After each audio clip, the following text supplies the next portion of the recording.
Et un exemple des stratégies et des communications ericksoniennes. Erickson a développé lors de ses trans hypnotiques des façons de communiquer, des façons de jouer avec le langage et des façons à accompagner l'orientation consciente et créer des brèches et pour induire des trans hypnotiques qui sont assez rapides, qui peuvent être vécues comme profondes.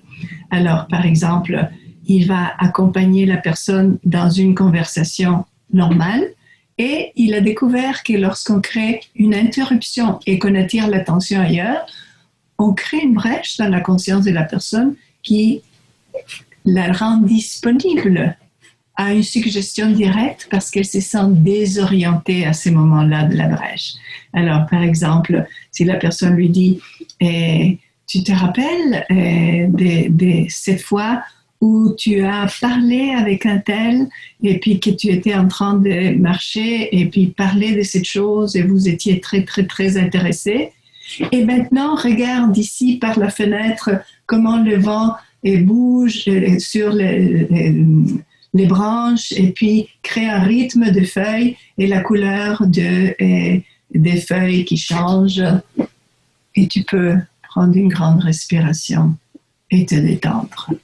Ça, c'est une stratégie communicationnelle ericksonienne qui permet d'engager l'attention dans une expérience, d'interrompre l'expérience de façon radicale, parler d'une autre chose et créer une suggestion thérapeutique, dans le cas de mon exemple, de se détendre ici et maintenant. Alors, par attirer l'attention, accompagner l'expérience, interrompre, attirer l'attention, accompagner l'expérience, interrompre, on crée un espace d'accueil où la personne va être prête à recevoir des suggestions directes. Aussi, on peut utiliser ces stratégies pour créer des expériences émotionnelles réparatrices. Et par exemple, commencer par, tu te souviens d'une expérience où tu étais bien, où tu étais confortable, et peux-tu t'imaginer dans ce temps lorsque tu allais bien? Est-ce que tu peux ancrer cela dans ton corps? Et puis maintenant, observer quelque chose qui te dérange ou te dérangeait et avoir cette expérience dans ton corps qui est différente à l'expérience émotionnelle que tu avais attribuée à cette autre situation.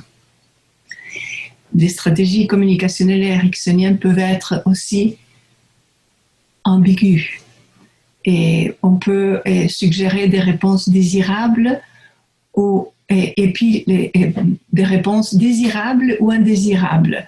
Par exemple, transformer l'expérience, mettons, on dit quelqu'un qui est têtu et on le transforme par persévérant. Alors, on va recadrer l'expérience d'être têtu par les choses positives d'être têtu comme étant persévérant.